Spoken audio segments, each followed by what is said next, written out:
Assalamualaikum warahmatullahi wabarakatuh. Perkenalkan, nama saya Aditya Setiawan, NIM 2018-268 dari kelompok 4. Nama saya Alven Zafri Zamzam, NIM 2018-253. Perkenalkan, nama saya Kuku Indra Prasetyo dari kelompok 4, NIM 365. Perkenalkan, nama saya Ilda Tismia, NIM 368. Nama saya Eka Hariutari, NIM 474. Saya akan menjelaskan tentang pengertian perilaku konsumen. Pengertian perilaku konsumen adalah perilaku yang diperhatikan konsumen dalam mencari, membeli, menggunakan, mengevaluasi, dan mengabaikan produk, jasa, atau ide yang diharapkan dapat memuaskan konsumen untuk dapat memuaskan kebutuhannya dengan mengkonsumsi produk atau jasa yang ditawarkan. Selanjutnya ada faktor penting terkandung dalam pengertian perilaku konsumen. Yang pertama adalah dinamis, yang mana bahwa seorang individu konsumen, suatu komunitas konsumen atau masyarakat luas akan selalu berubah dan bergerak sepanjang waktu. Hal ini berdampak tidak hanya pada studi perilaku konsumen itu sendiri, akan tetapi juga berdampak pada pengembangan strategi pemasaran. Yang kedua ada melibatkan interaksi antara pengaruh dan kognisi perilaku dan kejadian sekitar. Untuk memahami konsumen dan mengembangkan strategi pemasaran, kita harus memahami apa yang dipikirkan, apa yang dirasakan, dan apa yang mereka lakukan, serta kejadian apa yang mempengaruhi dan dipengaruhi oleh apa yang dipikirkan, dirasakan, dan dilakukan konsumen. Yang ketiga adanya aspek pertukaran. Kemudian adalah analisis pemahaman perilaku konsumen. Menurut Handi Irawan, perilaku konsumen Indonesia dikategorikan menjadi 10, yaitu yang pertama adalah berpikir jangka pendek.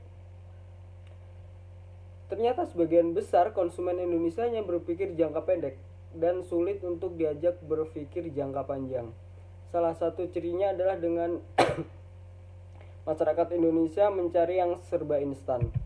Yang kedua adalah tidak terencana.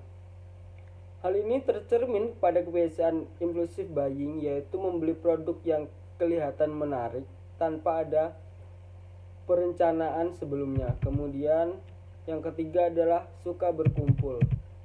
Masyarakat Indonesia mempunyai kebiasaan suka berkumpul atau bersosialisasi. Salah satu indikator terkini adalah situs sosial networking seperti Twitter, Facebook, Instagram, dan lain-lain. Sangat diminati dan digunakan secara luas di Indonesia. Yang keempat adalah gagap teknologi. Sebagian besar konsumen Indonesia tidak begitu mengerti tentang teknologi tinggi. Hanya sebatas penggunaan biasa dan hanya menggunakan fitur yang umum digunakan kebanyakan pengguna lain. Kemudian yang kelima adalah berorientasi pada konteks. Konsumen kita cenderung menilai dan memilih sesuatu dari tampilan luarnya. Dengan begitu, konteks-konteks yang meliputi suatu hal justru lebih menarik ketimbang hal itu sendiri. 6. Suka buatan luar negeri. Sebagian konsumen Indonesia juga sangat menyukai produk luar negeri daripada produk dalam negeri, karena bisa dibilang kualitasnya juga lebih baik dibanding produk Indonesia. Yang ketujuh, beragama. Konsumen Indonesia sangat peduli terhadap isu-isu agama. Inilah salah satu karakter khas konsumen Indonesia yang percaya pada ajaran agamanya. Konsumen lebih percaya jika perkataan itu dikemukakan oleh seorang tokoh agama, ulama, atau pendeta.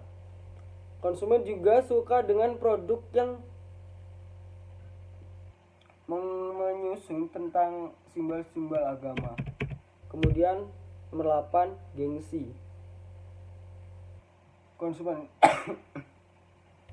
Konsumen Indonesia amat getol dengan gengsi. Banyak yang ingin cepat naik status walau belum waktunya. Saking pentingnya urusan gengsi ini, mobil-mobil mewah pun tetap laris terjual di negeri kita pada saat krisis-krisis ekonomi sekalipun. Kemudian, menurut Handri Irawan, ada 3 budaya yang menyebabkan gengsi. Pertama adalah konsumen Indonesia suka bersosialisasi sehingga mendorong untuk pamer. Yang kedua adalah budaya feodal yang masih melekat sehingga menciptakan kelas-kelas sosial dan akhirnya terjadi pemberontakan untuk cepat naik kelas. Yang ketiga adalah masyarakat kita mengukur kesuksesan dengan materi dan jabatan sehingga mendorong saling pamer.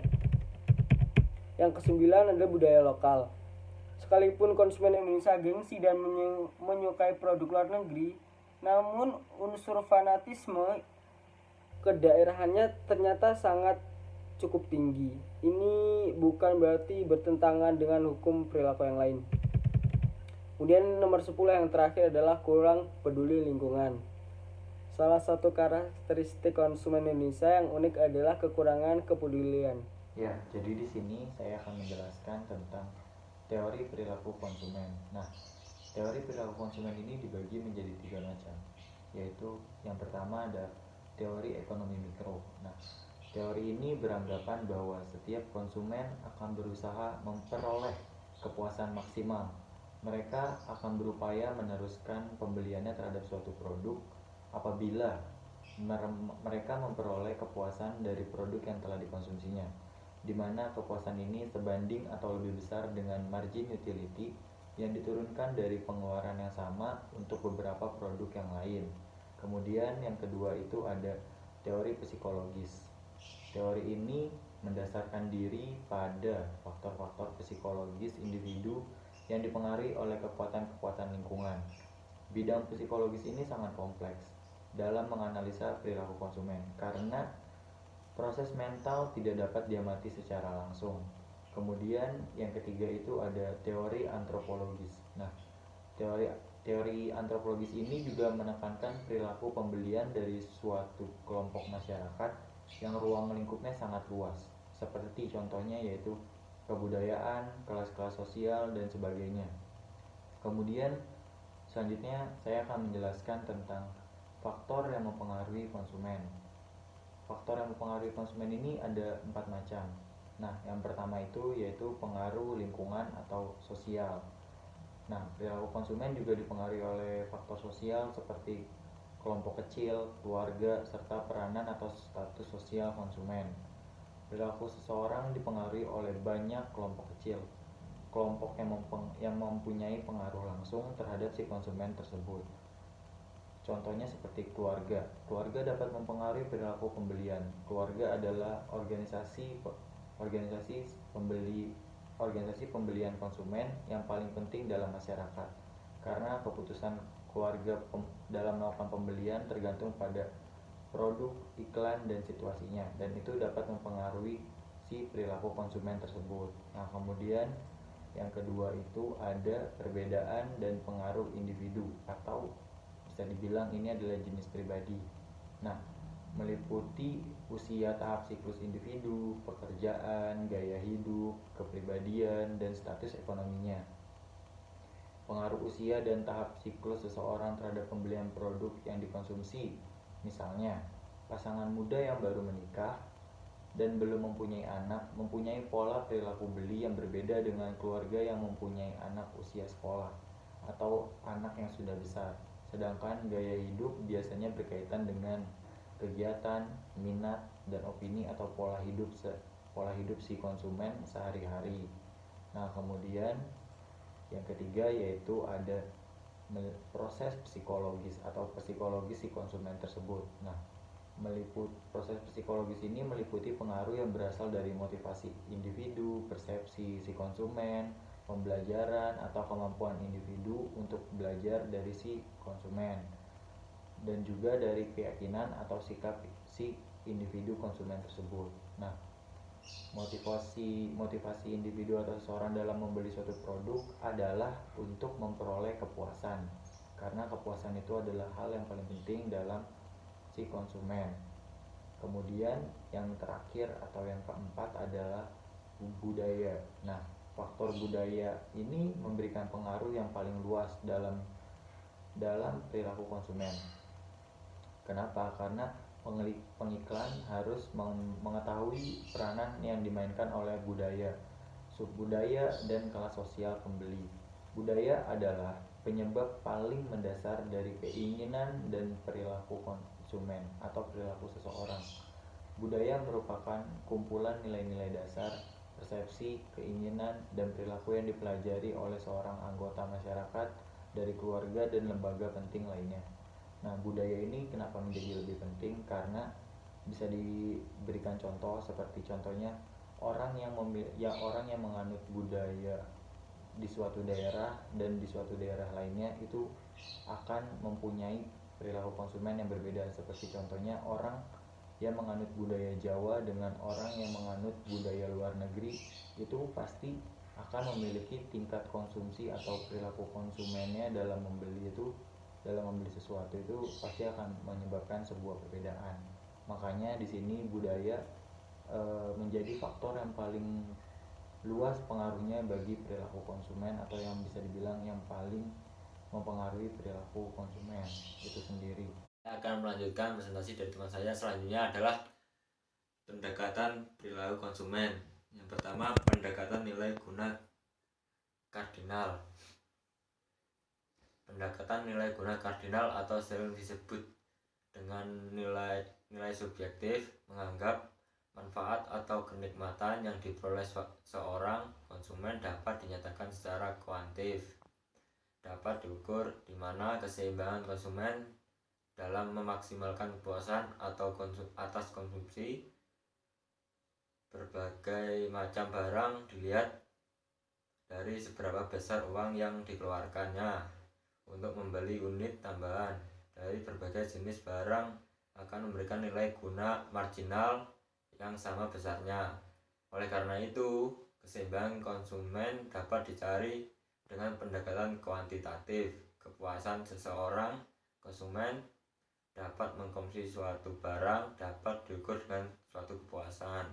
Misalnya, nilai mata uang.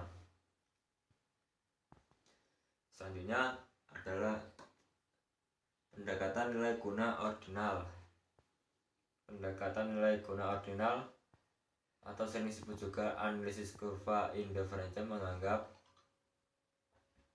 bahwa manfaat yang diperoleh masyarakat dari mengkonsumsikan barang-barang tidak kuantitatif tidak dapat diukur. Pendekatan ini muncul karena adanya keterbatasan yang ada pada pendekatan kardinal. Meskipun bukan berarti pendekatan kardinal tidak memiliki kelebihan, kepuasan konsumen mengkonsumsi barang dapat diukur dengan suatu kepuasan. Pada kenyataan, pengukur semacam ini sulit dilakukan.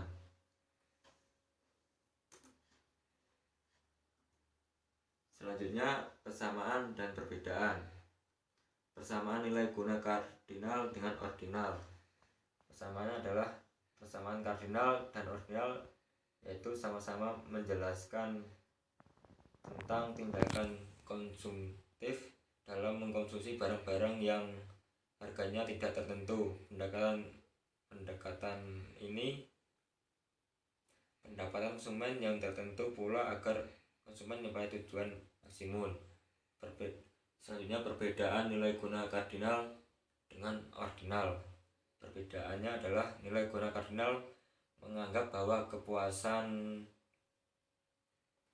besarnya utility dapat dinyatakan dalam bilangan angka, sedangkan analisis ordinal besarnya utility dapat dinyatakan dengan bilangan atau angka. Analisis kardinal menggunakan alat analisis yang dinamakan pendekatan marginal, sedangkan analisis ordinal menggunakan analisis kurva kepuasan sama atau indifferential kurva. Jadi di sini saya akan menjelaskan kegunaan mempelajari perilaku konsumen. Menurut saya mempelajari perilaku konsumen itu sangatlah penting. Karena apa? Di sini kita tahu bagaimana maunya konsumen, apa yang dipengen konsumen, atau bagaimana cara kita memperlakukan konsumen dengan sangat baik.